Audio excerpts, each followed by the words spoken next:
What's up everybody, I'm Seth Fowler and today I'm reviewing the brand new Adidas Ultraboost ATR Mid.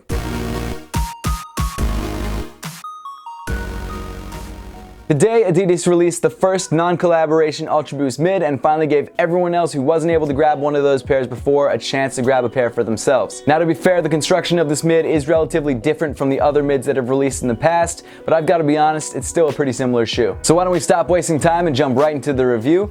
Here it is, the Ultraboost ATR Mid. Right off the bat, you'll notice that the construction of this Ultraboost is different from the regular Ultraboost, mainly because it's a mid-top and it has a high sock-like ankle area. Starting off with the upper, we've still got a full one-piece prime knit construction. ATR stands for All Terrain, and that means the sneaker is ruggedized just a bit. One of the changes that Adidas made to make this more of an all-terrain shoe is that they added an ultra-thin layer of film across the prime knit, and that's there to repel water, and I actually put this under my sink for a little bit, and to be completely honest, it works. It's not waterproof, but if you're in light rain, unlike the regular Ultraboost, your socks probably won't get wet. I got the beige colorway of the shoe, which I think looks really great on this silhouette. The prime knit pattern on the sneaker is pretty similar to the Ultraboost 3.0, however it's a little bit stretchier. Only ever so slightly though, you might not even notice it. Moving back on the sneaker, just like all the other Ultraboost mids, Adidas removed the cage. Instead of using the cage to display their three stripes branding, what Adidas did is they added this sort of cushioned, embossed, three-stripe pillowy thing. I'm not really sure how to describe it. It's a clean and subtle look and I definitely don't mind it. Instead of the cage holding the laces in place, what Adidas has done is they added this sort of rubberized piece of leather that has some lace eyelets. The laces don't weave through the prime knit like they do in other Ultraboost, they actually just weave through this piece of extra material. Another change to this sneaker is that instead of your regular flat Ultraboost laces, Adidas has opted for these round black and tan laces. A nice little touch is that Adidas added these gold aglets to the end of the laces that aren't actually metal, unfortunately.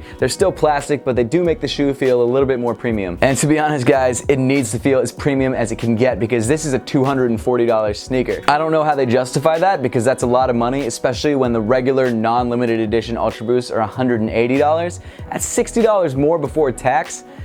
That's a lot for this shoe, but I'll get back into that later. Continuing back on the shoe, you've got this weird sort of thin and tall tongue that I believe is just there to help you get the shoe on your foot. To be honest though, this ankle area is so elastic, I didn't have any trouble getting the shoe onto my foot, so I didn't feel like this was necessary. I also don't love the way this tongue looks. I would have been okay with just an extra pull tab, but you know, they do what they gotta do. As for the ankle collar, it's a little bit different than what you're probably used to on Adidas sneakers. It's a lot higher than any of the other ankle collars I've seen, other than that on the Crazy Explosive. It's definitely a lot more elastic than the other Ultraboost mids. I'd probably compare it most to the NMDR1. It's not exactly like that, but it's pretty similar. I also wouldn't have minded if they hadn't made this part black and it just left it like maybe a darker shade of tan or something like that. It just seems a little out of place. Inside the shoe, you've got a tan insole with Ultraboost written in white and silver. As for fit, I went true to size and I didn't really have a problem with them. I wouldn't have minded going down half a size because I felt like there was a little bit more room than I needed, but it wasn't too big of a deal. As I always suggest, make sure to try on the shoe first if you have the chance, just to make sure that the size you're getting is the right size for you. Moving back on the shoe, you've got the standard Ultraboost heel cup with that sort of ridge texture that they've been using on the newer Ultraboost. And unlike a lot of the newer models, instead of making the Ultraboost text match with the heel cup, it's actually the stark black,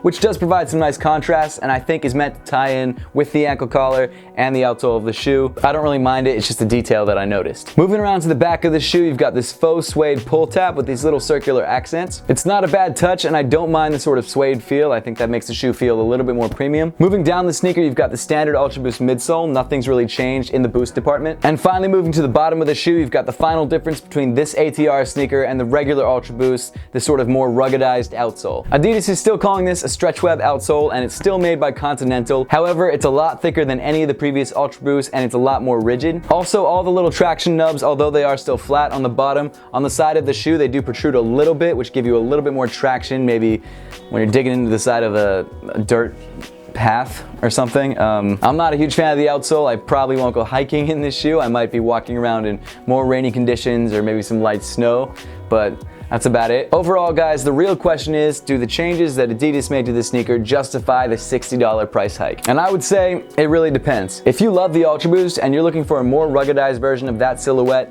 this is definitely the sneaker for you. If you love the way the sneaker looks and you love this colorway or the other colorway that just dropped and you're willing to drop 240 bucks, again, this is the sneaker for you. I think I'm more in that category. And then finally, if you love the regular Ultraboost, but you're not totally in love with the Ultraboost Mid ATR, I say maybe wait for a different silhouette. It's just a lot of extra money for ruggedization that you probably don't even need. Now that we've got the review out of the way, let's throw these guys on feet and see how they look.